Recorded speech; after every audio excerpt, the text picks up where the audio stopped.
Good afternoon, everyone. Welcome to the Learning and Families Committee meeting of Wednesday, the 15th of March.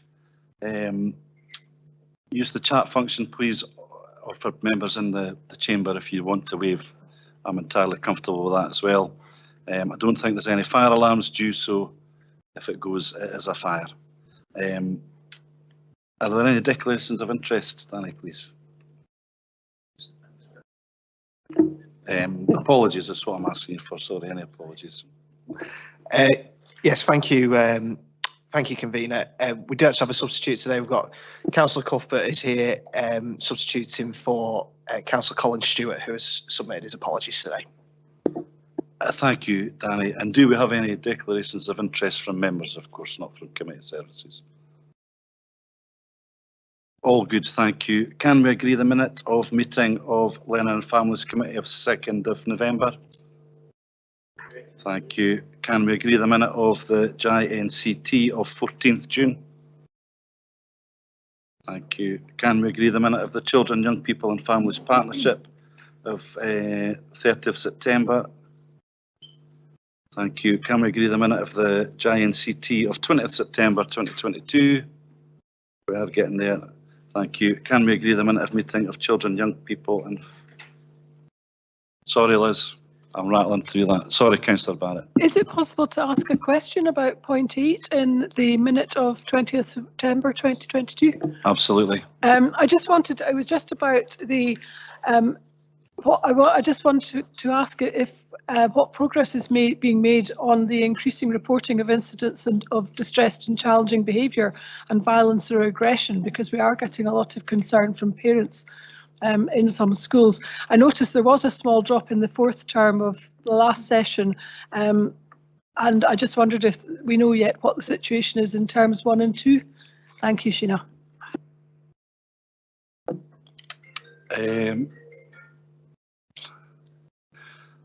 Sharon, are you able to comment on that, please? Yes, thank you. Thank you. We're actually in Perth and Kinross one of the forerunners, in fact, of making sure that the reporting of any incidents of violent and aggressive behaviour or distressed and challenging behaviour are noted. Councillor Barrett, we instigated a reporting form online several years ago. That was done in conjunction with trade unions and staff members and head teachers. That Short Life Working Group continues to look at the reporting of these incidents and also looking at the follow-up when these incidents are reported. So we're pretty confident that all of our staff within schools know that if they feel that there has been an incident which has upset them or felt that they were needing some support, that can be reported, and that we've got a very good system of follow-up. We've had some interest from other local authorities, in fact, in relation to the way that our reporting system works, because it's felt that it's a really good system that is worthy of consideration of other local authorities.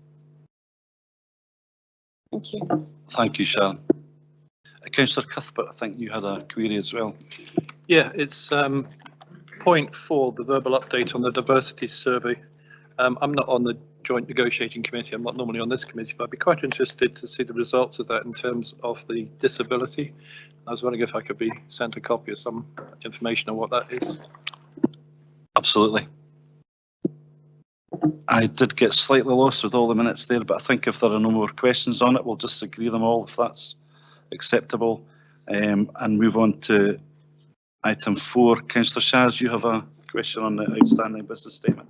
Thank you, convener. My question was, given that it says at point 6 that the results of the Scottish Health and Wellbeing Census published in February and a briefing is taking place in May, and that paper's here today, I just wondered why the briefing wasn't prior to it coming to us. Thank you, Councillor Shires. We had expected the results nationally much earlier, and there had been some delays, and they were in fact only published right at the end of February. And the committee cycle in terms of having reports ready means that our reports have to be ready before that point so that they go into the process. So we weren't able to do a full analysis from the national results that were available with ours, which is why we had always intended to bring the paper here, felt that that was still appropriate to do and didn't want to delay that further, but we'll be able to offer further follow-up from today's discussions and questions in the context of having much more detailed analysis being able to be done nationally, and how then we can look at Perth and Kinross in comparison to that data. Scott, you have an update on number 7, I think. Scott online. Yeah, thanks, convener. Thanks, good afternoon, members. Yeah, I just wanted to provide, in addition to the text that's sent out in the outstanding business statement, a brief update in relation to action number 7 and the appointment of the non-elected members on the committee. There's just a reminder to everyone that at the Statutory Council meeting last year in May, following the local government elections, it was agreed that all of the current non-voting members be reappointed with relevant elections to take place as soon as possible. It was the update committee that works ongoing on all of these areas, and we're expected to report the outcome to the next committee meeting in May. In relation to the third religious representative position, which is currently occupied by Mr. Ferguson, an online advert will be published shortly on the council website and also on social media, and members will be sent that information to share with their networks. In relation to the parent representatives, there's ongoing work taking place between both Democratic Services and Education and Children's Services to seek nominations from parent councils for both the primary and secondary representatives. For the teacher representatives, correspondence is currently being sent out to all teachers regarding the nominations and election process, along with relevant timescales. And finally, we're also looking to appoint some youth representatives, and we're in consultation with the Perth and Kinross Youth Forum on that. So it was just to kind of update the committee as to where things were at present, and happy to take any questions. Thanks very much, Scott. On that note, it's nice to see Mr. Ferguson, Adrian and Teresa here today. Very welcome. Are there any questions or comments on what Scott has updated us on? Councillor Ahern? Yeah. If there's none on that one, I'll invite Provost to ask a question, please. Thanks, convener, and the question is actually for yourself. So I am looking for some assurance from yourself in terms of the position of the third religious representative, that there will be a much clearer process set out this time about how that appointment will work. It wasn't very clear the last time round about how the process was going to work, and I sought assurance at committee last time that for the next appointment, which this is, there would be a very clear process. So before that advert goes out, I would like the committee to be provided with clear guidance on how the intention of how that person will be appointed, if they're to be interviewed, who they'll be interviewed by, etc., so that we don't end up with a position where the committee had no awareness of who was to be appointed until the paper was issued. So if I could get your undertaking on that, convener, that you will ensure that the committee is made aware and is able to discuss the process prior to any advert going out, I'd be very grateful.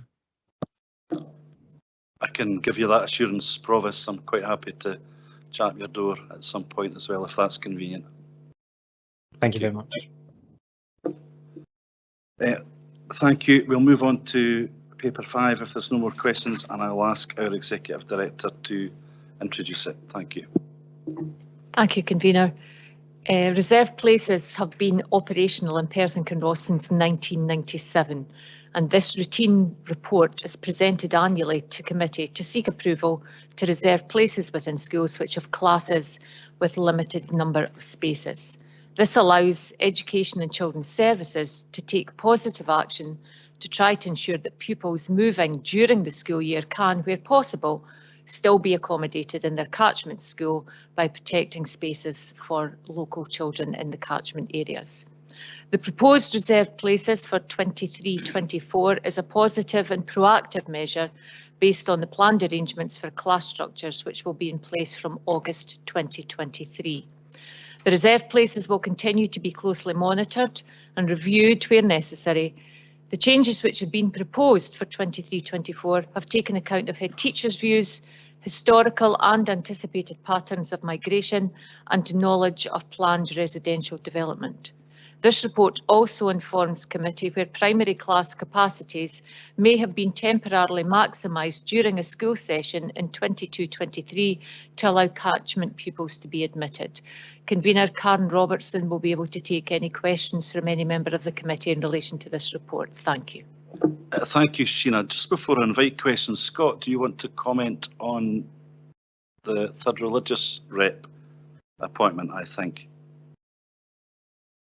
Yeah, sorry, yeah, Convener, just to add really to what you'd already said, that yeah, we can, in terms of the process, happy to circulate more detail to all members of the committee, just in terms of that process. But I'll pick it up offline with yourself in the first instance, and we can undertake to do that. Thank you, Scott. Much appreciated. Councillor Cuthbert. Thank you, Convener. Yeah, I thought the report was very useful. The only thing is that I couldn't really relate the number of reserved places to the capacity of the school, what impact it was having in terms of the school roll. So I couldn't tell whether it was actually going to push the school roll above the capacity. So I would ask that in the future, the report actually includes the capacity of the school and possibly the projected school roll for the future year. I'm specifically interested in Kinross Primary School and Milnerthorpe Primary School, both of which are, I think, coming under pressure, particularly Milnerthorpe Primary School, which is 28 places out of a capacity of 257. So that's about 11% of the school roll. And there's a lot of building going on in that area. So I'm just concerned that it's not clear from this report just exactly what the impact is. I think that's a fair point, Councillor Cuthbert. Karen, would you like to add something, please? Thank you, Councillor Cuthbert. We're happy to take on board any suggestions to improve the layout and the format of the information that is provided, so we can build that into future reports for elected members coming forward. One point I would make in relation to the capacity and the occupancy levels of schools, these are not the only factors that determine reserved places. So we can have a school that, for example, may be operating at 50% capacity, but may have reserved places in one particular class because that may have limited spaces. And we can have other schools that are quite full but don't have reserved places because they don't attract any placing requests. So it's not the only factor that determines that, but we would be more than happy to build that into the future reports. Thank you. Grand, thanks, Karen. Thank you, Councillor Cuthbert. Bailey Hen. Thank you very much. A number of our schools have had registrations from children and young people from overseas who've come to settle here. How are these children accommodated in areas where capacities are under pressure and where the youngsters might not have been expected in a catchment area? Sheena, please. Councillor Ahern, we've not had any issues in relation to any young people who've arrived from different parts of the world in terms of accommodating them at school that they have moved into the catchment area for up until now. Thank you. Councillor Freshwater, please. Thank you very much, Convener, and thank you to officers for the paper. It was just a quick comment around late registrations. I know there's been a number of late registrations that have come in. And has that caused much of an issue, or have we been able to kind of accommodate that as well? Thank you. Karen. We're not at the stage quite yet of late registrations, but today is the closing date for our initial assessment of primary one places, secondary one places and placing requests. But with schools that have reserved places, if there are late registrations coming, and they do in each year come between now and the start of the school session in August, the purpose of having the reserved places means that we should be able to accommodate anyone trying to register after today. Thank you. Thank you. Thanks, Karen. If there are no more questions, I'll move to the reports and moving.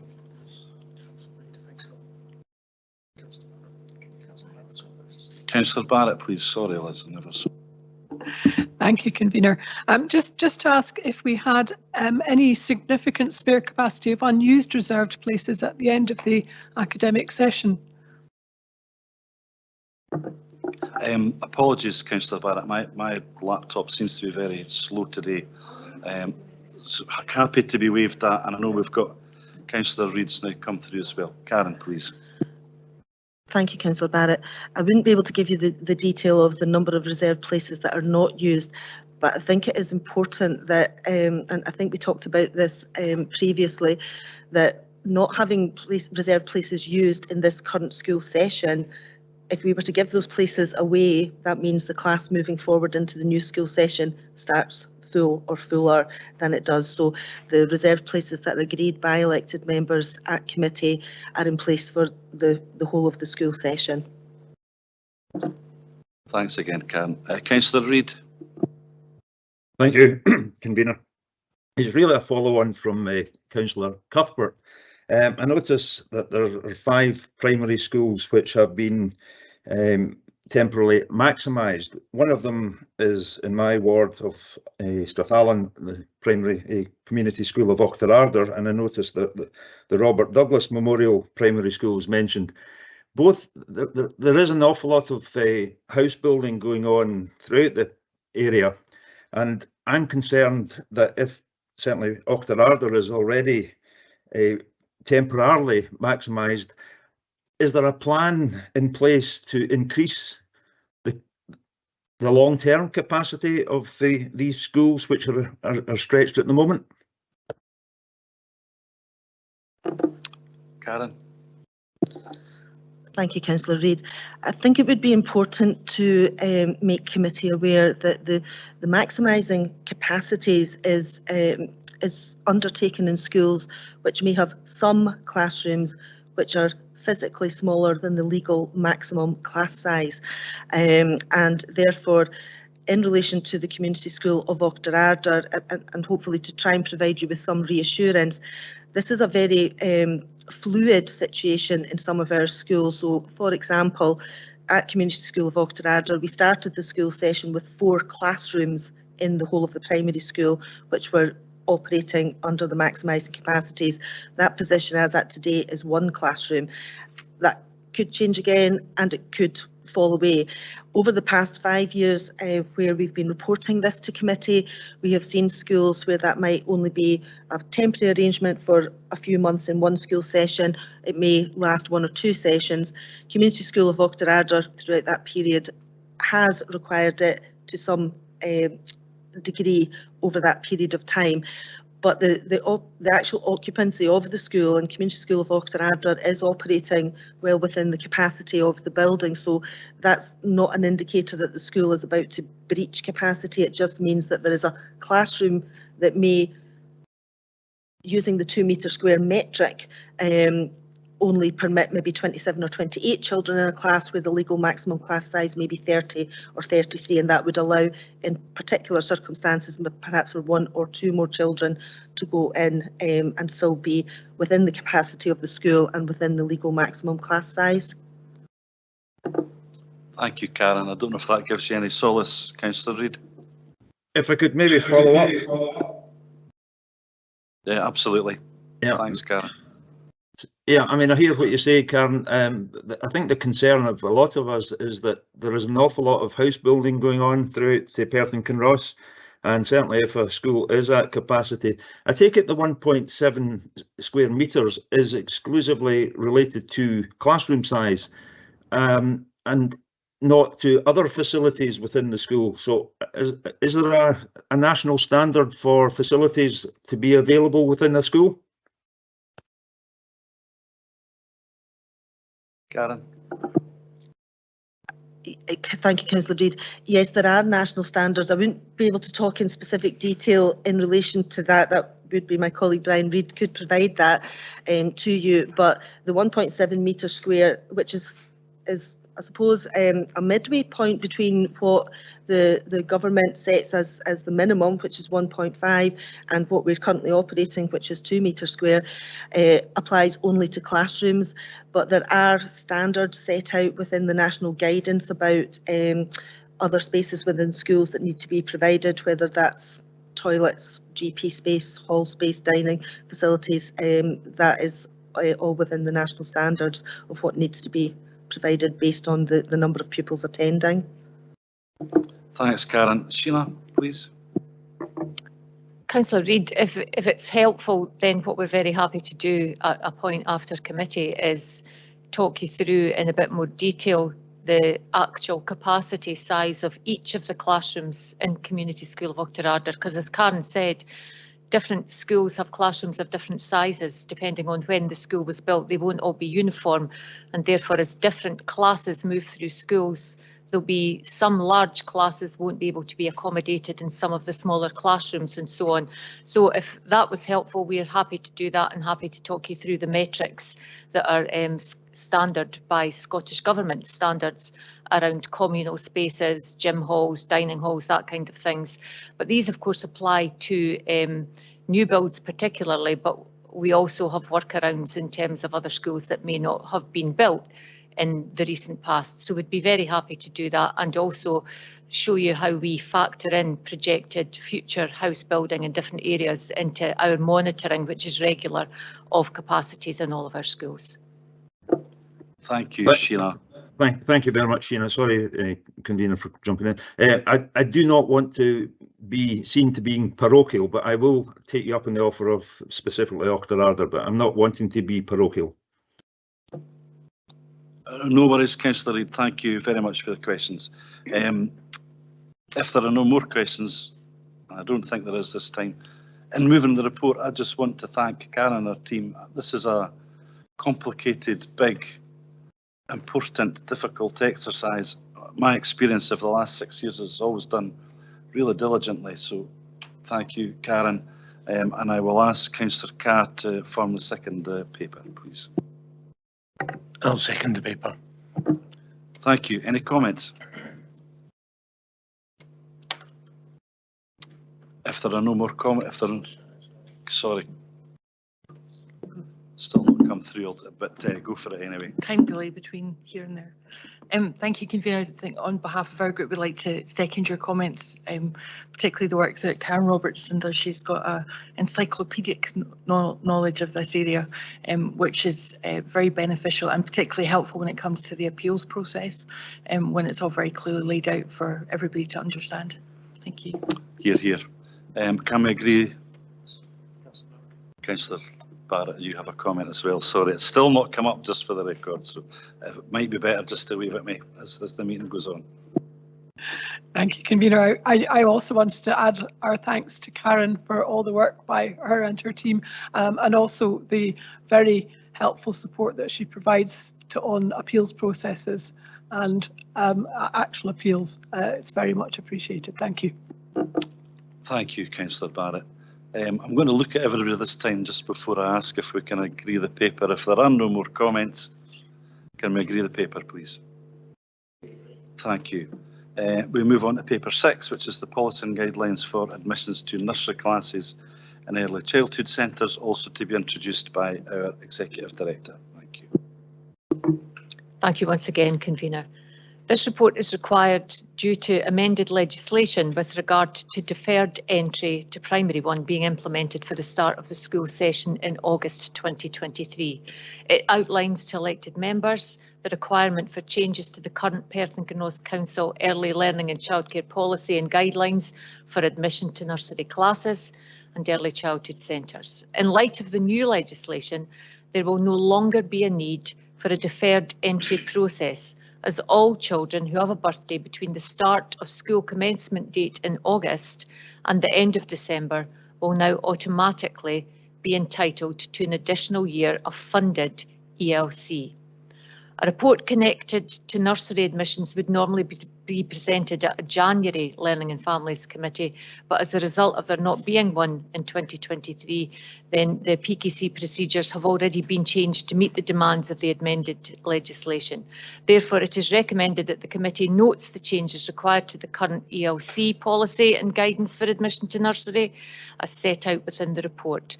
Ben Scott is here, who will be happy to take any specific questions. Thank you, Convener. Thanks again, Sheena. Any questions on the report, Councillor Shires? Thank you for doing it the old-fashioned way. I like it. Thank you. Thank you, Ben, for the report, which is really interesting, and I think we need to pay tribute to those that have campaigned, the Give Them Time campaign, who kept this well up the political agenda. My question was, what have trends been like in recent years in terms of requests for deferment, and are we expecting a similar pattern of people wanting to defer entry? Ben? Thank you, Councillor Shires. The trends over about the last 3 years have ordinarily been about 80 requests. This year we have seen an increase, almost double, in terms of that change to the legislation. Councillor Shires. Of course. Thank you. Do we, wait in my head for a minute, do we think that there's a reason for the increased number of requests? Has COVID had a role to play in that at all, do we think? Ben? There will be lots of reasons why parents have chosen to take up their entitlement now, and the removal of a referral process or an application process may be part of that, but indeed the impacts of COVID could be a reason why some parents have chosen to take up that entitlement. But because we don't have the application process, it's not as clear to us what the reasons are for those numbers coming through. Thanks, Ben. Councillor McPherson, you have a question, please. Thank you, Convener. It's just a clarification on page 64, where it says the staff pupil ratio in Perth and Kinross nursery schools and classes will be a minimum of 1 member of staff to 8 children. It's just, is that a local or nationally agreed standard? Thank you. And again, please. That is a national standard for 3 to 5 year olds, and for 2-year-olds it's 1 to 5 ratio. Thanks, Ben. Thank you, Councillor McPherson. Councillor Shires, have you got a couple of more questions? Sorry, I just had one further question. At the budget, I know there was kind of in and out line with, and it was just to ask if we're confident that all of the costs in relation to this are fully covered, or will there be any additional costs to the council? Sheila, please. Our understanding is that the monies we've received is sufficient to cover all the costs for this, Councillor Shires, within the grant for ELC. Thanks again, Sheila. Do we have any further questions? All good. I'm not going to say anything. I'm just going to formally move this report if there are no more questions, and ask Councillor Frampton if she will second it, please. Happy to second. Thank you, Councillor Frampton. Any comments on the report? Councillor Shires. Just briefly, Convener, I think this is a welcome report. I know it will certainly be welcomed by a lot of families for whom there had been the kind of stress around this situation in the past. And again, just like to pay tribute to those that have campaigned long and hard for this to be delivered. Thank you. Thank you, Councillor Shires. Any more comment? Or can we agree the paper? Thank you. I'm now going to pass on to Vice Convener Carr for paper 7. Thank you, Convener. I'll now invite the Executive Director, Sheena Devlin, to introduce the report. Thank you, Vice Convener. The Education Disability Strategies and Pupil Education Records Scotland Act 2002 requires all education authorities to prepare and implement an accessibility strategy for all early learning and childcare settings and schools for which that authority is responsible. This strategy and action plan enables Perth and Kinross Council as the education authority to fulfil this duty. Following consultation and engagement with children, young people, third sector organisations, services and schools during 2022 to inform the content of this strategy and action plan, these documents were prepared and were planned to come to committee in January 2023 for final approval. As I said earlier, because there was no meeting in January, that's the reason that they're coming now. Between now and 2025, the actions set out will lead to staff engaging in training to ensure that their classrooms are inclusive as possible. We will further develop the assessment and planning processes for individual children, and we will ensure that we use technology as effectively as possible to support children to engage in their learning. Our new build schools and places that we refurbish will provide accessible learning environments, and we will continue to support adaptations to our existing estate where needed.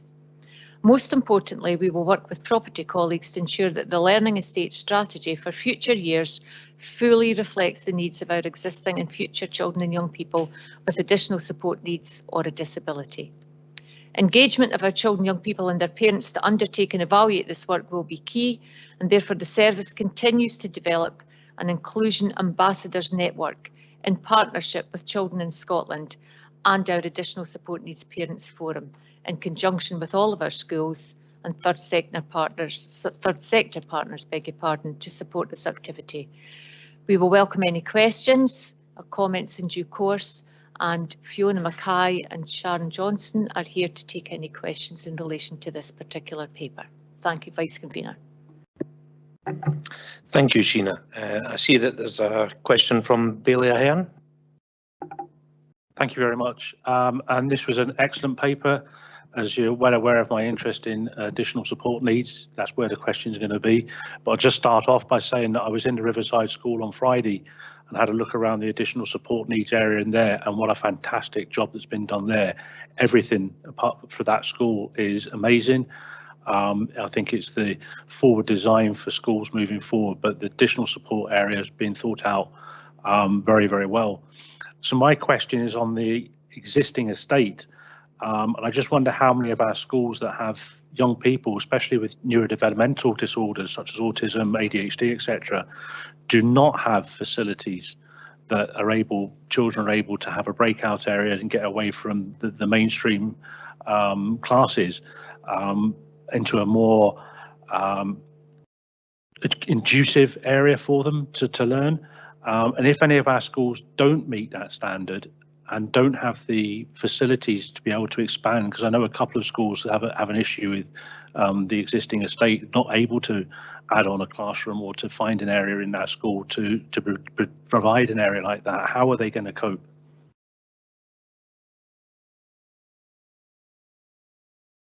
Yep. Thank you for the question, Billy Ahern. I could ask Sharon to answer that, please. Thank you, Bailey Ahern. Just to reassure you, thank you first of all for the comments about North Muirton. There was a lot of thought went into the new school and a lot of consultation and input from parents and partners to make that happen. But just to reassure you that this is not new work, that we have been undertaking adaptations over many years within Perth and Kinross, and we've worked very closely with our property partners that where children go as part of the presumption of mainstream, as you'll know, that we can have children with quite complex needs in very small rural schools. We've always made the effort to make sure that the environment is planned well in advance of that child arriving in school. We have had an increase in numbers of children, particularly with ASD, and part of this plan is that we are undertaking and have indeed quite a way through of an audit of all of our settings. We're particularly focused at this point in early years settings because with the increase of 1140 hours and the increase in numbers of hours of children being in a nursery setting, we're very focused on making sure that if a child is in a busy nursery for 30 hours, we've got enough space and the environments are suitable for those young people. We've also undertaken a close audit of our intensive support provisions, those children who've got the most complex needs, and we've undertaken some work already to do that. And then the rest of the plan within this accessibility strategy is to undergo an existing audit with our property colleagues. So that is underway. In answer to your question about if there is a child in a school without those needs, we always make sure that there is some provision made so there will be no children that don't have access to those environments that require additional adaptations for them. Thank you. Thank you.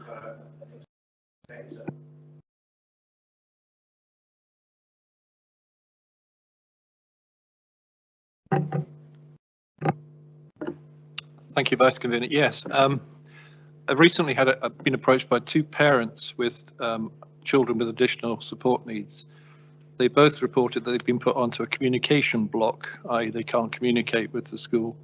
And I'm just wondering if we have a policy on that, because obviously if you've got a child with additional support needs, they may need a plan put in place, and that normally works by the guardian or parent discussing it with the school. So I wondered if there's actually a policy in place on that. Thank you for the question, Councillor Cuthbert. Could I ask that you provide us with that level of detail so that we can look at that particularly? I'm not really clear what you mean by a communication block, so I would be keen, and Sharon would be keen to explore that as well. But you're absolutely right, in terms of any young people with additional support needs, then there's a range of ways by which the communication would require to take place, and perhaps more frequently, obviously, than for those youngsters that don't have that. So without talking about specific instances within committee, I'd be really happy to hear a bit more about that and talk that through with you, if that's okay. Yes, that's fine. I haven't mentioned specifics, obviously. I don't know if communication block's the right term, but basically not being allowed to communicate with the school. They've been told to stop communications completely, and they're very concerned because they've got their children going through the school and they're not being able to feed into their support needs and so on. So I'll share that with you afterwards, but I just wondered if there was a policy on that. There is indeed a very clear policy about communication protocols, and there are different communication protocols depending on different circumstances, and these would be invoked in different contexts. So it would be important that we understand what's sitting behind that, and then we're able to talk that through with you. Thank you. But no parent would not be able to communicate in some way with colleagues, whether that's in the school or through the local authority teams. So I think it would just be helpful if we could discuss that with you and find out a wee bit more about that. Thank you. Thank you. Question from Councillor McPherson. Thank you, Vice Convener. My question is about the delivery of the strategy and the action plan. It says on page 68 that the delivery of this must be within a reasonable time. I was just wondering what, to clarify, what is actually a reasonable time? Thank you. I'll pass that over to Fiona. That wording reflects the legislation, and the legislation requires that a strategy is provided for 3 years at a time and then reviewed. So I think that their expectation is that the action plan is delivered within 3 years. Thank you, Fiona. And next we have a question from Councillor Freshwater. Thank you, Vice Convener. I was just picking up on the comment that was made earlier regarding the increased demand for adaptations. I just wondered what the budgetary provisions were in relation to this, and what the circumstances were around that, obviously in light of the recent council budget. Thank you. Thank you, Councillor Freshwater. I'll pass that over to Sharon. So I'll come back. In terms of the adaptations to buildings, we have funding that is allocated each year to the investment in learning estate capital allocation, and that has been sufficient over recent years to do that. But in terms of equipment, we also have funding within the inclusion service budget that supports the access, well, supports schools to be able to access specialist equipment that might be required. Thanks, good to hear. Thank you, good to hear. Thank you, Fiona. I think Greg may be wanting to come in on that one as well. Sorry, Councillor Carr, Fiona's answered the question, so that's more than adequate. Thank you. No problem. Next, we have a second question from Billy Ahern. Thank you very much. This question is on those members of staff and young people that have got physical disabilities, maybe in a wheelchair or so. I just wondered if we have schools or parts of the estate where areas of schools they're excluded from areas of schools because of their disability. For example, you may have a 2-storey building that doesn't have a lift or anything. Because if you're going to do an adaptation to make it accessible to the whole school, that's going to be quite expensive if you have to install a lift in. And I just wondered if there are areas, and there are schools where both staff and pupils are excluded from various activities within the estate. Thank you, Bailey Ahern. Could I ask Sharon to come in on that one, please? Thank you, Bailey Ahern. Yes, indeed, the physical adaptations for children and for staff who have got complex physical needs is a challenge to us within our school estate. There's no doubt about that. Where we can, obviously all new builds are obviously very compliant in terms of disabilities, but we do have an ageing school estate, and in some of our smaller rural schools we have to make different adaptations. So we will always be able to make adaptations within the ground floor of a 2-storey school, for example, but where it's not possible because of space or because of cost to put lifts in where a child or a member of staff with a wheelchair can access the upstairs level, then what we do is we move the whole school around to make the adaptations so that those children and that whole class would then be accommodated on the ground floor rather than the upstairs, because we can't do it. But we only do that when we've really tried to undergo every option available so that the normal flow of the school runs. But where it doesn't, we will make an adaptation that's about changing the way that we organise the existing resource. Thank you. Thank you, Sharon. I don't see any further questions. Sorry for question. Thank you very much, Vice Convener. Just want to ask very briefly, does this have any impact upon visiting non-Perth and Kinross premises, such as old churches, museums, etc., which may be less accessible to disabled children?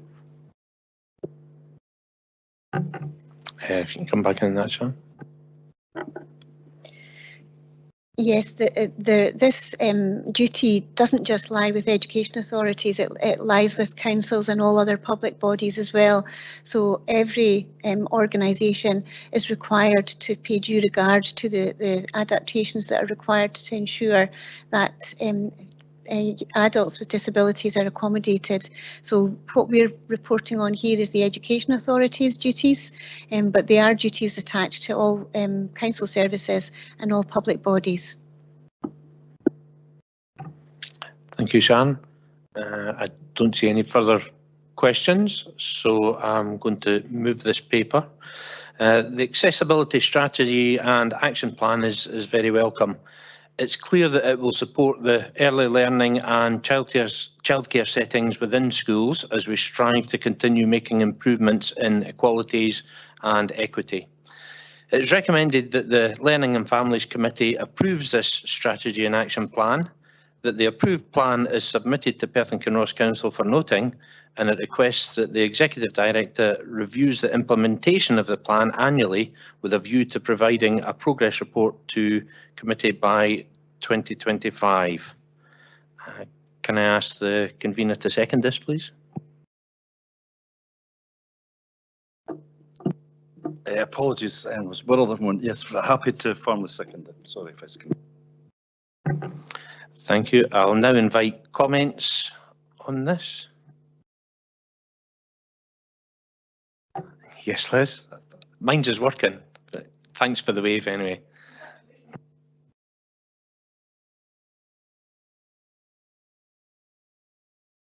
And forgot to put mine on. I'd just like to thank Fiona and all the team for all the work that they've put into the plan, and also preparation for all the multitudinous questions that we fire at them in this committee. So thank you all very much. Very much agreed, Councillor Barrett.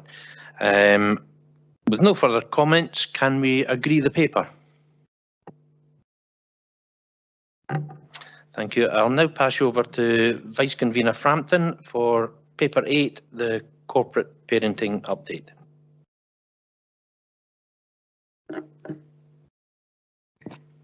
Thank you, Vice Convener. I will now invite the Executive Director, Sheena Devlin, to introduce the report. Thank you, Vice Convener. I'm pleased to present this report to committee today, which details the actions taken over the past year to ensure that our care experienced children and young people are given the support that they need to live life well. The actions in the plan reflect the ambition of the promise and were agreed at full council in March 2022. There continues to be challenges in executing our ambitions, with one of the biggest being the ongoing recruitment of foster carers to meet need. This is a national issue, and committee can be reassured that efforts nationally and locally are being robustly progressed. I would ask that committee notes the achievements as detailed and recognises the ongoing commitment to our care experienced children and young people. Both Hazel Robertson, Linda Richards are here to answer any questions that the committee may have. Thank you. Thank you, Sheena. Are there any questions on the paper?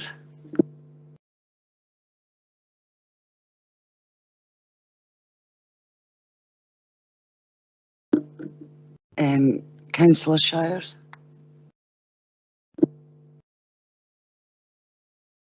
Sorry, your name's before. No, Councillor Cogalis. Yeah, so on page 113, I'd just like to clarify the stats around children who are accommodated with their brothers and sisters. Just some of the language there. Can I just clarify whether that's 50% aren't essentially with either their siblings, and then kind of as an extension on that, what the reasons are that they're deemed unsafe, and whether there's some regularity with that, and if there's any long-term impacts that kind of crop up. I feel like I packaged 3 questions in one there, but there we go. Linda, can I ask you to? Thank you. Yes. So the first part is the qualification round about the stats. So 27% of our population are not with a brother or a sister. In terms of what would be required to, or what would be deemed as being unsafe, is really a question of an assessment that is undertaken by the social worker, together with the current foster carer and any other professionals surrounding the child and children. And what I would say is that there are a variety of reasons. Some of that is about sibling relationships. Some of that is as a response to the trauma that they've experienced, which has been the requirement for them to become accommodated.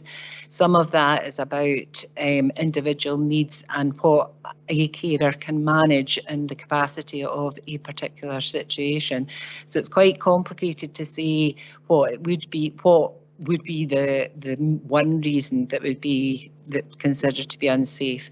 What I will say is that current work is ongoing in terms of a national assessment framework which will look at sibling relationships and allow for a greater understanding of what unsafe means. Thank you, Linda. Councillor McPherson. Oh, thank you, Vice Convener. It was just a clarification on page 119, where it says supporting the workforce. Point 20, it says to further develop our workforce from trauma-informed to trauma-enhanced. They're 2 terms that I've never come across before, but I'm just wondering what that actually means and how it's achieved. Thank you. Linda. Thank you, Councillor McPherson. I hope that I'll be able to answer this question quite honestly.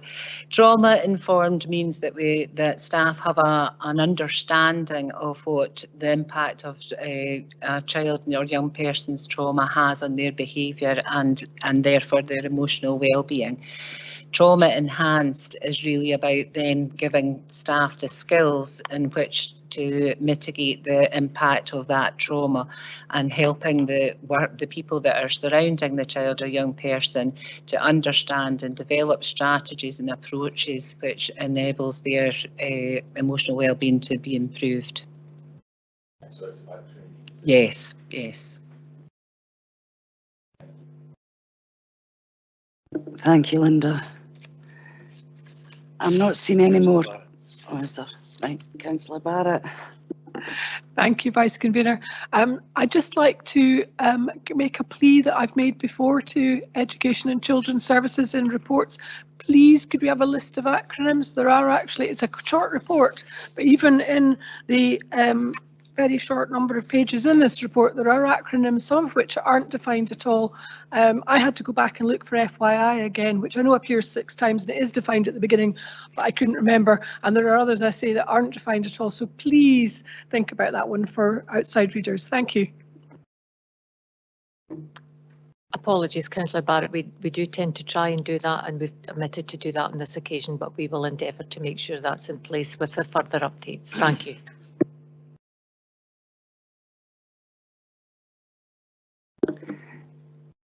If there's no further questions, I will now move the paper.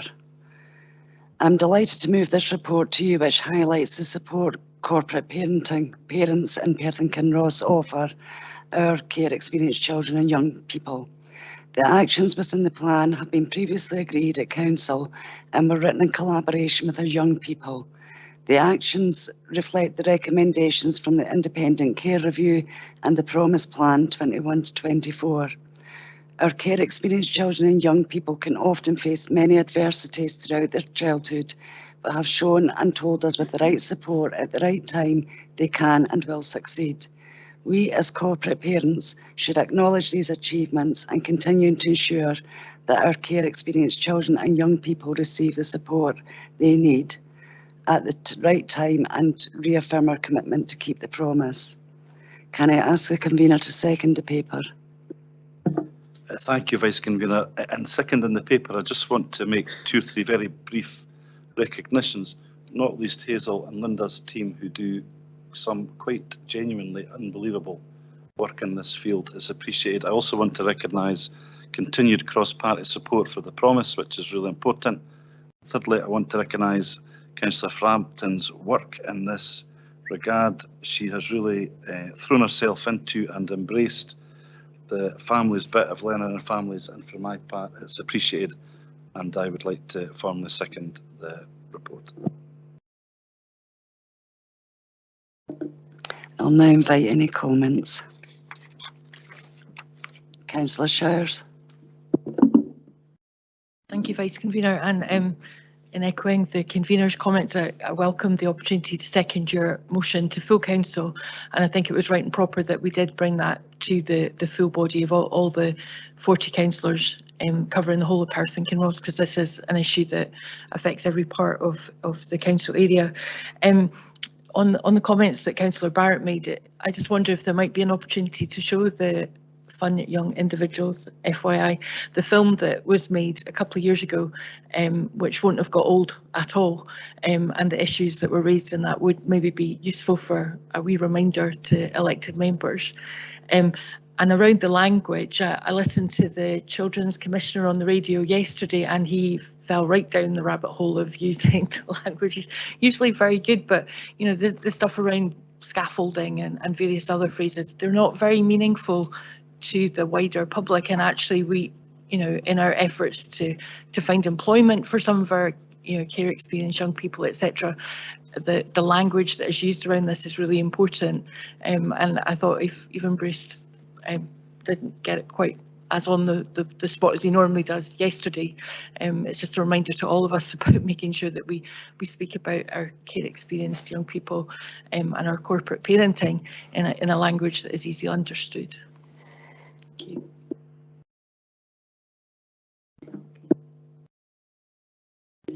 Councillor Shires, you mentioned a film that was indeed made a few years ago, and the young people who were involved in that, of course, have moved on in a number of cases, and it would only be with their permission that we were able to show that. So what I'm quite happy to do is seek that permission, but what I do know is that a couple of them felt that the film had been used and used well to good effect, and they were keen for the youngsters and young people coming through FYI to take things forward in the ways that they thought appropriate. If I could just also make a plug that on Monday at FYI in Scott Street, it's the quiz night, and you're all very welcome to come along and join a team, or indeed bring a team of elected members to take part in the quiz with the FYI. We'll see you at Scott Street 5:30. Thank you.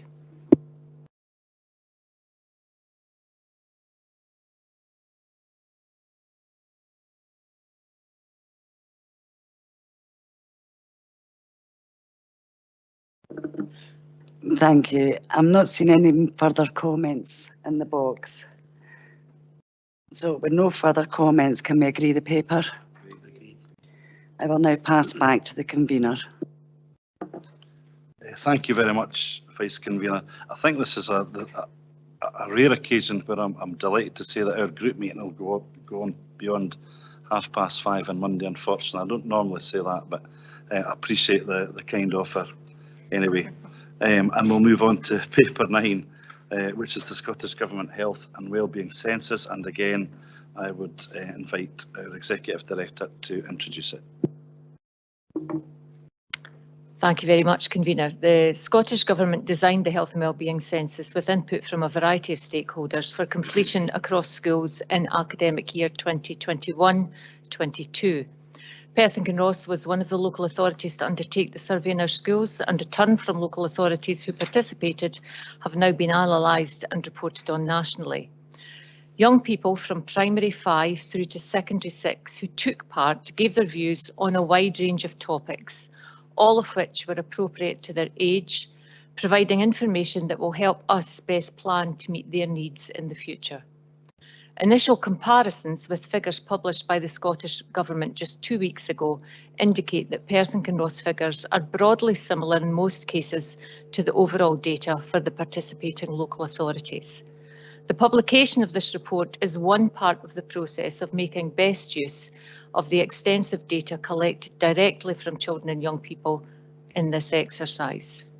Our schools already have access to their own results, and arrangements to share this with parents is in process. Information will be shared and analysed widely across all services who work with children, young people and families, with the intention of supporting greater collaboration and planning to improve outcomes, which of course drives our work every day. There will be an opportunity, as mentioned when we looked at the business note, for a further exploration of the topics raised at a briefing session for all elected members on 9th of May 2023.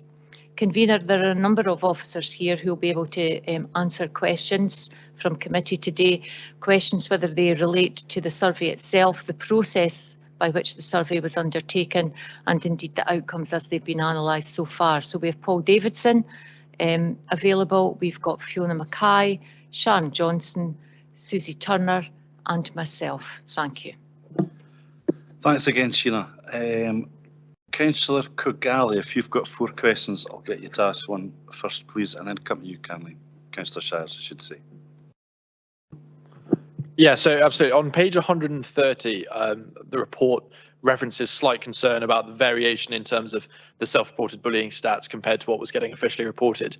I'd just like to query what the assumptions are immediately in terms of what's going wrong there. Because to me, what it suggests, having not been in school too long ago myself, is that when some of these issues potentially are happening within the school body, they maybe young people might not want them formally noted, and that might be driving people to not report. How are we going to change the way that we interact with the young people, and then also deal with the larger well-being issues as a result? Sharon. Thank you for your question, Councillor Kogali, and your assumption is absolutely consistent with what we've heard from young people. We have been doing quite a lot of work in our schools recently. We're reviewing and revisiting our anti-bullying policy, and in fact we took some focus groups in a school last week when asked about the range of bullying and whether they were reported. That is indeed what young people told us, that they felt that there were other ways of dealing with bullying and that reporting it was not always in their best interests. How we're dealing with that is that we are having those conversations with our staff. We are making sure, and this is a national issue, that staff are alert to the fact that there might be some bullying incidents taking place and recording those appropriately on CMIS. But importantly, it's about the conversations that staff and young people are having within schools. So we've been doing a huge amount of work on relationships and bullying as part of that, and we're gathering information from parents, from young people, from children and from staff. And what we will be doing is reviewing our policy and then looking to go out and launch that policy within our schools and continue those conversations with parents, with young people and with children. We do recognise, though, the rights of children and young people to determine how they want to deal with an incident of bullying, but we don't want to make sure that there are any doors closed to them. And where things are becoming out with a young person's control, we just need adults to be alert to the fact that they're perhaps not managing to do that. We've also worked with our guidance staff and increased the numbers of our guidance staff in our secondary schools particularly, and that is also, I think, helping with the numbers of children and young people and the number of trusted adults that young people can work with. So a range of actions, but a really thorny issue which will not be solved tomorrow, but we're very committed to working hard to make sure that we keep every door open for young people who need help. Thank you, Sharon. Billy Hearn. Thank you. My question's on the confidentiality and based around paragraph 4.5 on page 124. And I think I'd like some clarification there, because it says that the schools manage the administration, ensuring pupils undertook the correct survey and used their Scottish candidate number as the identifier for data linkage. It then goes on to say that you can't use the identifier to then access the questions that were answered. So I'm just wondering what this data linkage is, and what, you know, are you saying in there that the data that's provided by a young person is not identified by their candidate number? And is that reassurance given across to the young people that filled out the survey? Thank you. Paul, are you able to answer that, please? Yes. So the candidate number is asked as part of the survey, and Scottish Government requested that also because they make a data linkage as well using the candidate number which they have from the school census, and we do the same. And essentially what that means is that we can use lots of other characteristics of data that we hold for each individual for analysis to link to the responses. And that makes for much more powerful analysis, and also we don't have to request that information from the individual. But underlying that is absolutely confidentiality. So the individual's response is never known as an individual. All the analysis, once the linkage is done, the identifier is actually removed. So the candidate number is not even present in our analysis tools.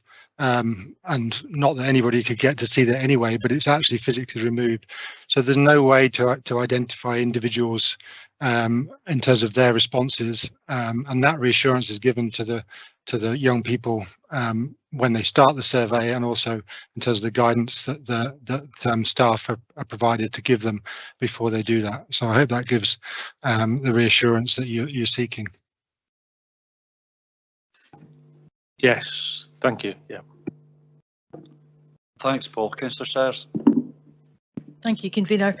My question's around the section in the report on the methodology and how the survey was conducted.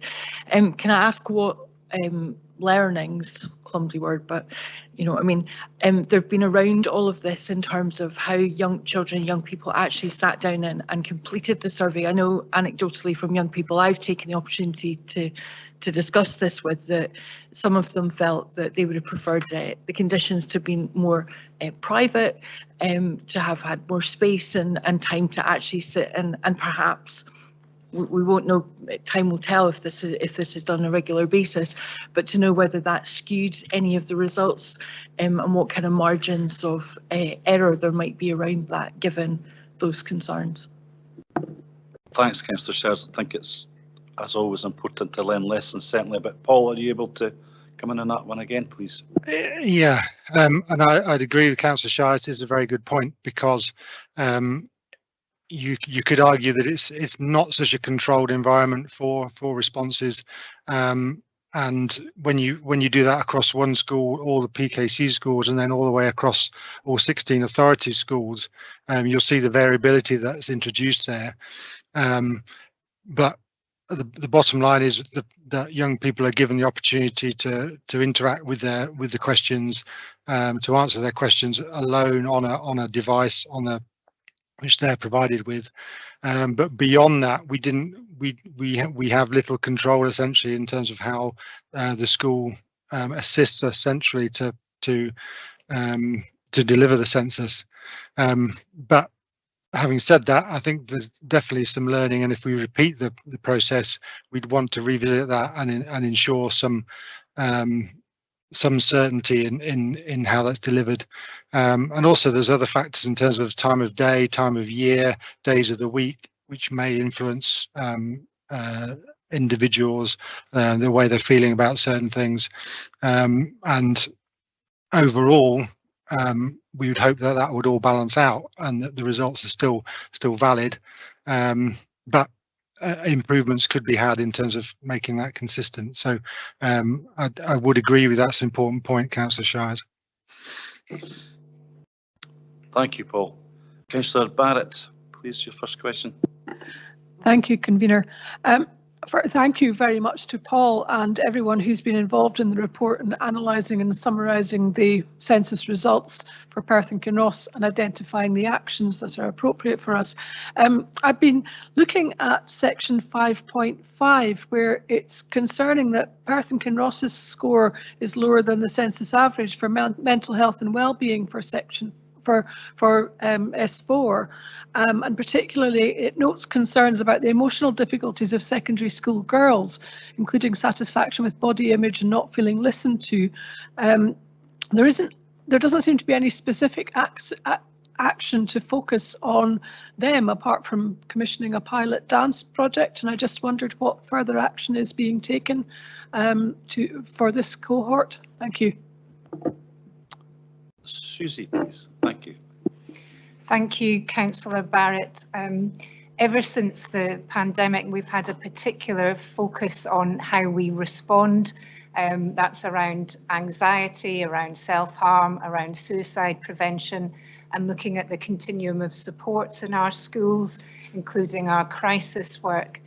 You are right that the statistic around how S4 girls in particular feel listened to is something that we really want to focus on. We're doing a lot of work around relationships in schools at the moment, and that is an area that we want to progress.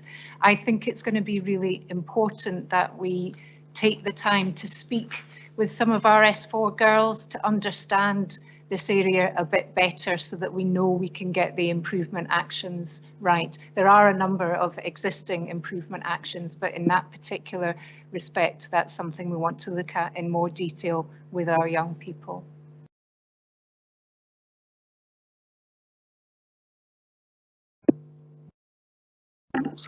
Thank you, Susie. I appreciate the focus on that. Thank you. Thanks for the good question, Councillor Barrett. Thanks for the answer, Susie. Councillor Reid, please. Thank you, Convener. Like Councillor Kigali, it seems just like yesterday that I left school, but maybe that's not the case. This report's wonderful, full of statistics, but there's one which to me is quite worrying indeed, and that 35% of secondary school pupils don't believe that they are being treated fairly by their teachers. That's more than a third. Very worrying indeed. Is or has anything been done to address this in particular?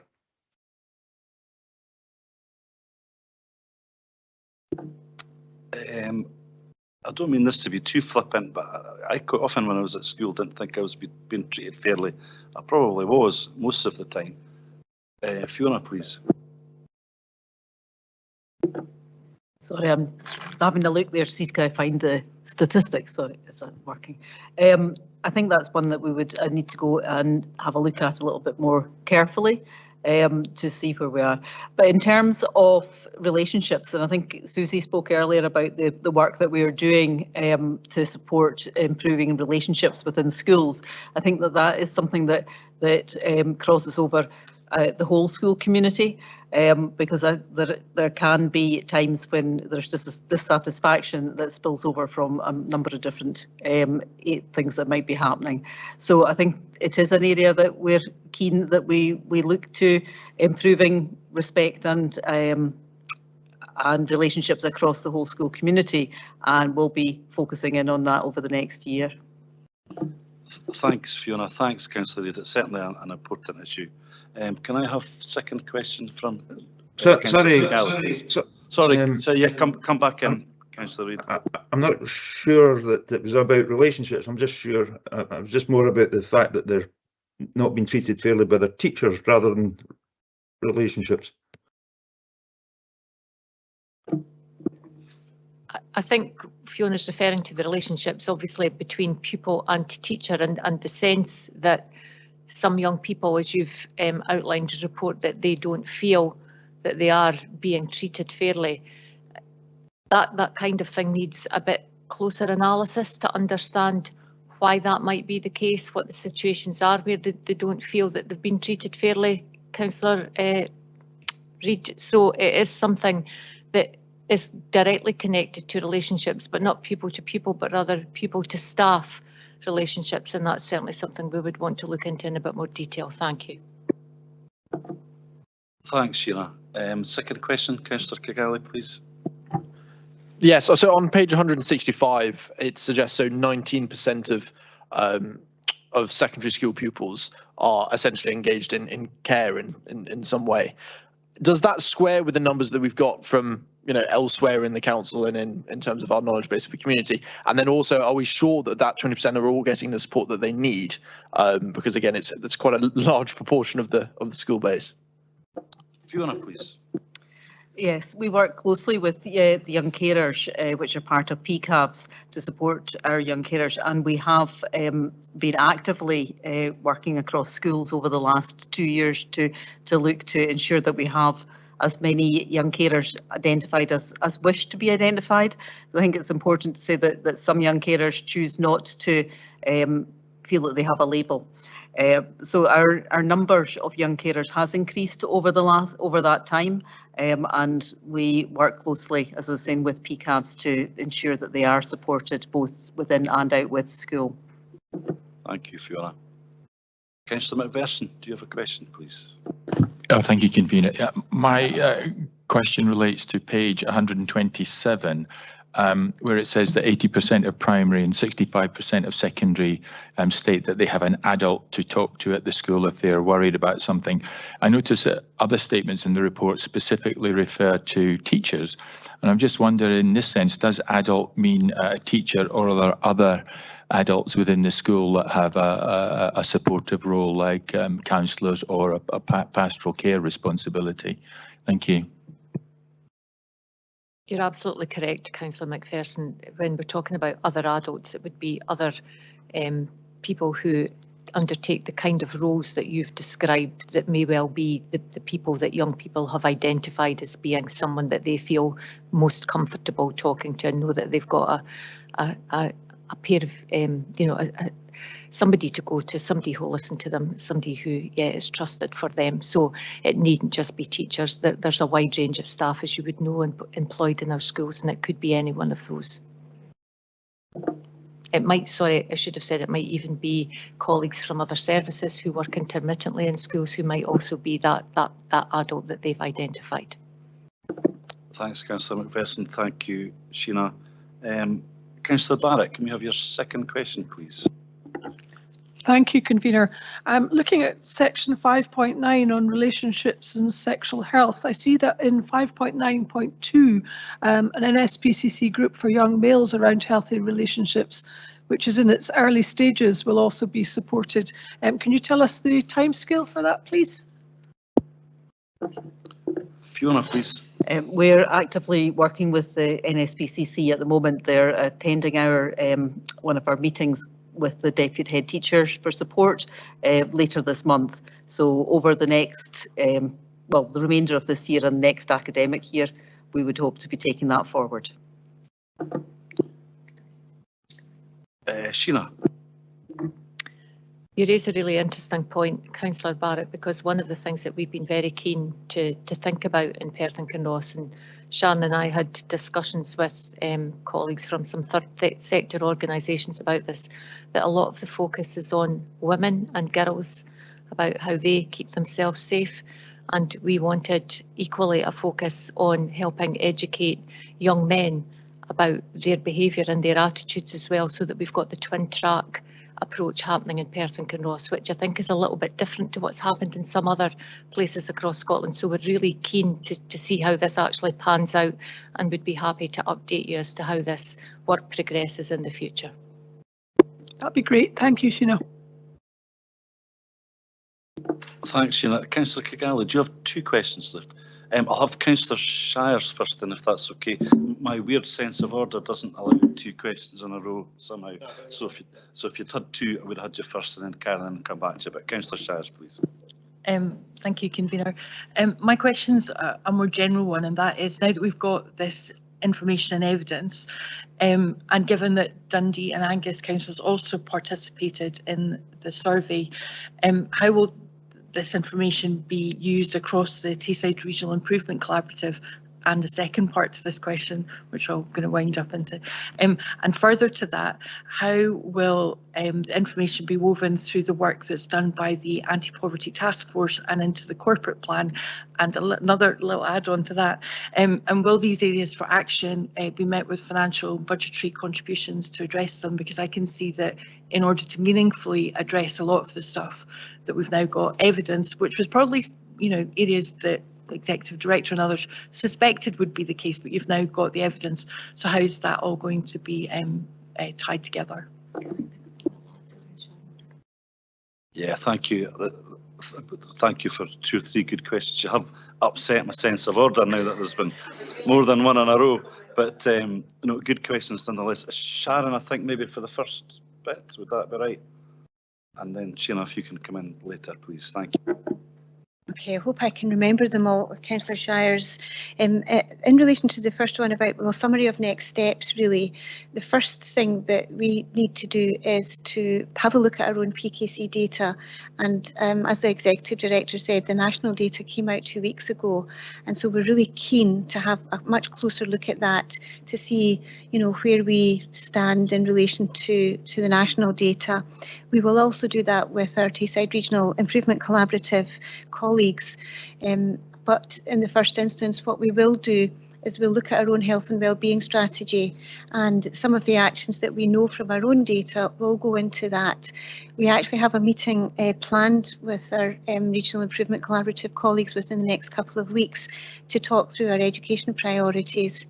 And only when our actions align will we work with them. So if we see that there's some synergy to the work that we think we need to do in Perth and Kinross, will we add that in to the work that we will do with the Regional Improvement Collaborative. In terms of the evidence that we have gathered, we already are I suppose looking at where we've got work ongoing. So the bullying, for example, was one that we were very keen on because that was something that we were working on to a great extent.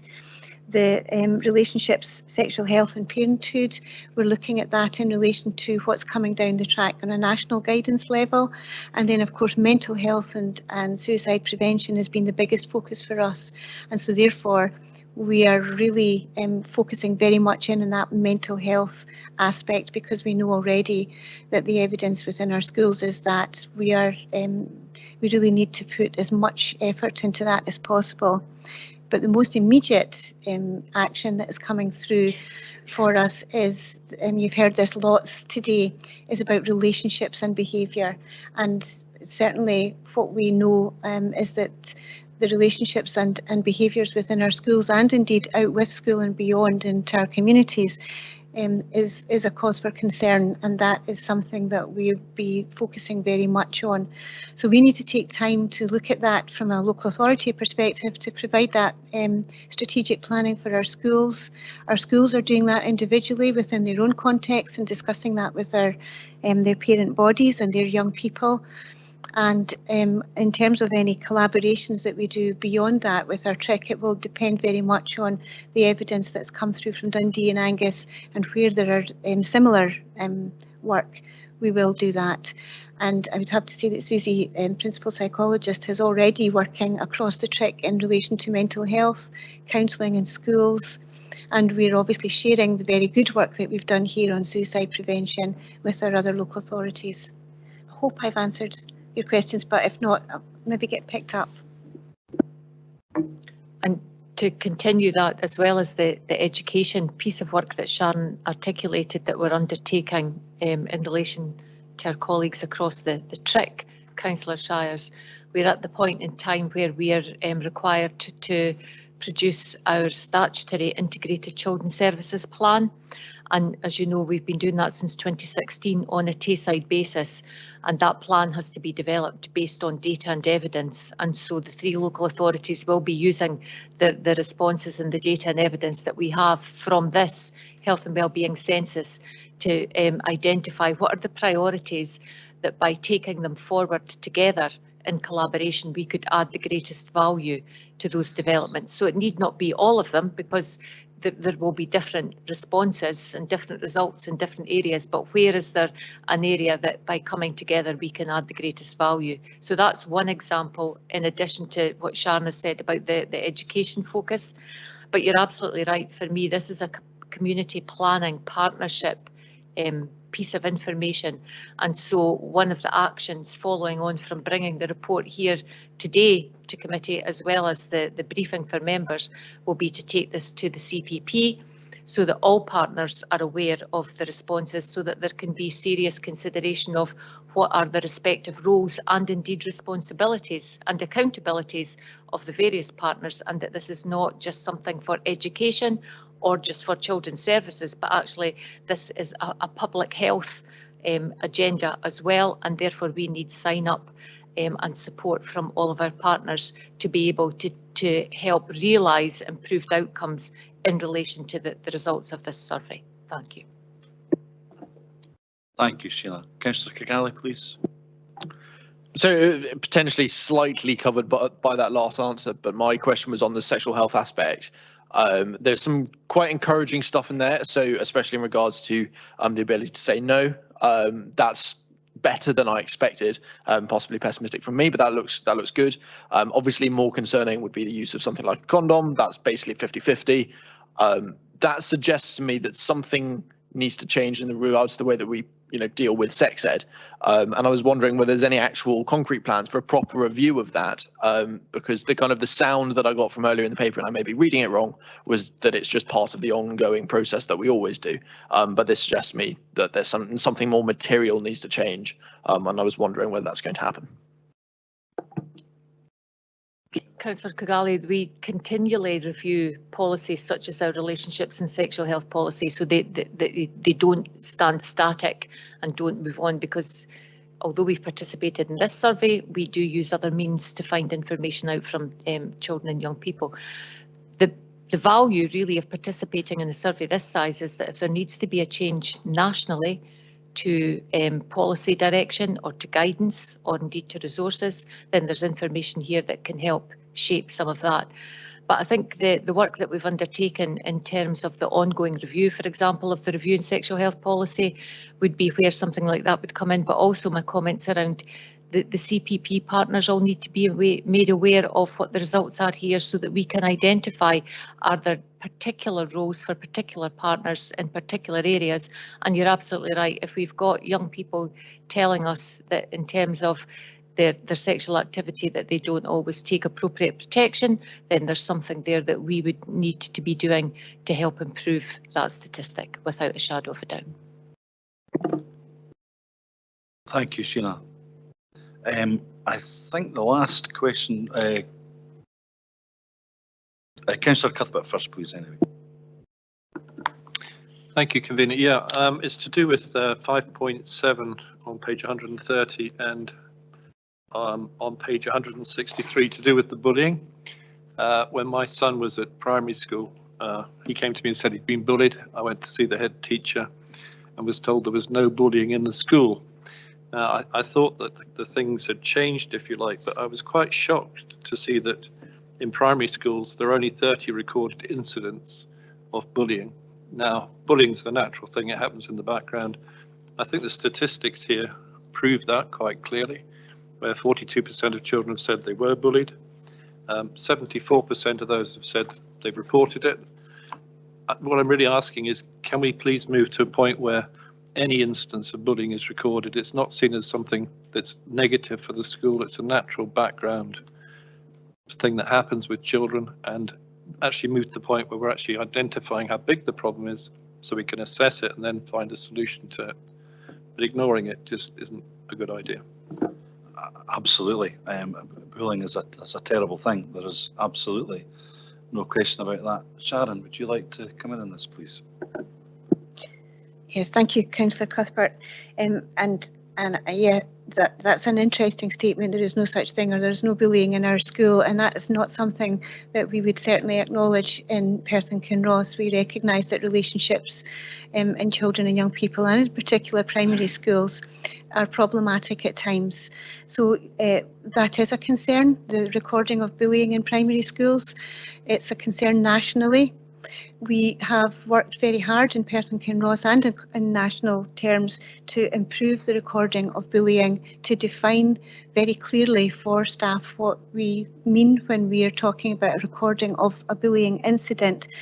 And the work that we have done within Perth and Kinross with our head teachers, our young people and our staff has informed us quite significantly about the actions that we need to take in terms of our bullying strategy. But in terms of ensuring that schools feel safe to record bullying is one of the areas that we do have to talk through, because they are concerned that if they record large numbers of bullying, that people think that their school is a school that has lots of bullying. And in fact, what we've done with the violence and aggression statistics is to encourage all aspects to be recorded so that we can deal with them and know what it is that we're dealing with, and that we can support children and parents when that happens.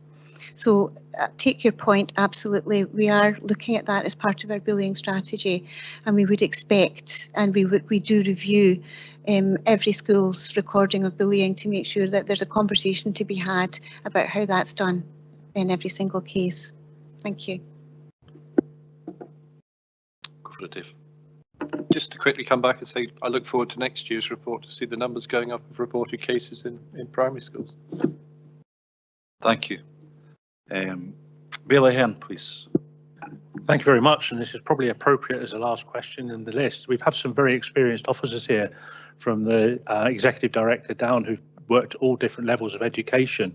And my simple question is, were there any surprises in the results, either negatively or positively?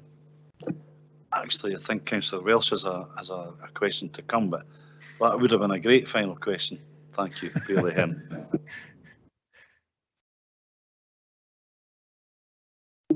I'm happy to kick off and say that I don't know that there were many big surprises, Councillor Ahern, because this is something, you know, in terms of young people's experiences and their behaviour, and something we ask a lot about at school level, and also in what we would, you know, the immediate post-lockdown part of the pandemic. There was widespread surveying of children, young people and parents to understand how people were feeling as a result of the experiences that they'd had. So I think what this has done is probably confirmed some of which we had already gathered and knew and were beginning to work on. And there are some particular variances within that where some aspects are a little bit higher perhaps, or indeed lower than we might have anticipated. I think had we not been speaking to children, young people and their families about their experiences over the last 3 years, there might well have been some things that would have been more of a surprise. I don't know if other colleagues have anything different that they would want to add to that, but they may do. Thank you.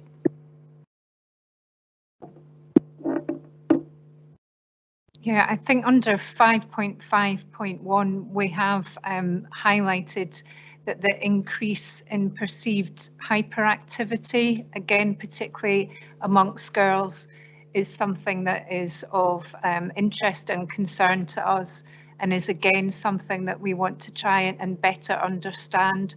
And I think the bit about the context in which this survey was undertaken is quite possibly relevant there coming out of the pandemic, but it is an area that we want to find out more about. Thank you. Thanks, Susie. Fiona? I think for me, it's as Sheena said, there's a lot of what's reported now in here that is areas that we would have expected to see raise. But I think for me, the important bit is that we now have a bit of data that actually can validate some of those thoughts or some of those experiences or feelings. The bit that I suppose that sticks out to me as something that's really positive that I was glad to see was the attitudes to school. And the enthusiasm that a lot of our young people have for their learning, and also feeling that their parents value that. And I think that was a really positive thing that I've taken from this survey. Thank you, Fiona. Councillor Welsh, do you have a question, please? Thanks, Councillor Rubik. It's following on nicely, I think, from that sort of last question. In the conclusion and next steps, it doesn't identify, how frequently this particular gathering or census of information will be carried out. But I guess from an observation perspective, obviously quite a bit of it features wellness and obviously music within schools and sport. Participating in teams, etc., can actually make a significant benefit in young people's mental and other health. And I just wondered, without making it in due course a very long census, whether, for example, we're going to feed back in areas that we think actually might benefit from gathering additional information in the future. Sharon, please. Yeah, thank you, Councillor Welsh.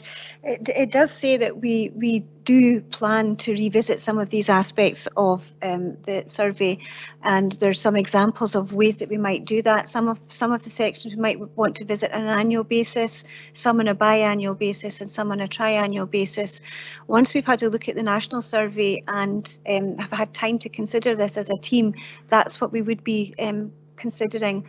With a plan to determine which aspects of this survey we would want to look at and when. So we absolutely intend to continue with this. It's really valuable information and data, and it's really just about us pulling together where we sit, where our strengths are, and our comparison with national data that will determine that. But it's certainly on the plan to do so. Thank you. Thank you. Thanks, Jack. Thank you, Sharon. If there are no more questions, I don't think there are, I will move the report very briefly. I do believe that the health and wellbeing census was a very useful thing to do. I'm a great believer in evidence-based policy, notwithstanding Councillor Cuthbert's point that if you're to base your policy on evidence, you need to make sure all the evidence is reported and collected. Absolutely, but I'm a great believer in evidence-based policy, and therefore I'm delighted to move this paper. Councillor Vice Convener Carr, would you be happy to form the second? Happy to second that. Thank you, Vice Convener Carr. Councillor Shires, do you have a comment, please? Thank you, Convener. This certainly was a controversial census that was undertaken. I followed a lot of the national debate quite closely. I spoke to colleagues across the country, but I'm very glad that our council area continued with the survey, and I congratulate the other local authorities that also carried on with it, because as you just said, that having evidence-based policy is the way to go, and with our budgets being as they are, we need to make sure that the money follows the evidence to deliver results. I welcomed Paul Davidson's comments about the methodology that was done, and I really hope that officers will take that on board and work with head teachers to find appropriate spaces within schools, which, going back to earlier papers, we know are quite press anyway. But if we are going to ask important questions like these, and they're difficult for those of us who are one step removed from the age of some of the young people and the questions that they were asked, but if we are going to ask questions that we want to get genuine, honest answers from, we need to give them the space and privacy in which to do that. I know in Perth and Kinross we've got people like Fiona and Paul who are absolute experts at drilling right down into this data and you know, finding the best way to take it forward, and Susie's expertise sitting alongside that. You know, we really are blessed with the officers that we've got, and I hope they know that, and that we value their expertise. But there's also that bit about feeding back to young people that we've heard, we've listened, and we're going to do something about it. And you know, you said we did type approach to things. I very much hope that around all of this, but I would hope that a message will go out from Perth and Kinross to other local authorities that it's okay to go and ask those questions as long as you do something with the information you get back. Thank you, Councillor Shires, and absolutely agree with pretty much everything you've said there as well. Are there any more comments? If there are no more comments, can we agree the report? Thank you very much. Just before we finish off, I just want to thank everybody, as always, for their attendance, particularly Adrian and Teresa and all the elected members. And thank you very much to, we say it often, but we have a fine bunch, if that's not patronising, of officers here to answer the questions. It is appreciated. Thank you. Thanks, everybody.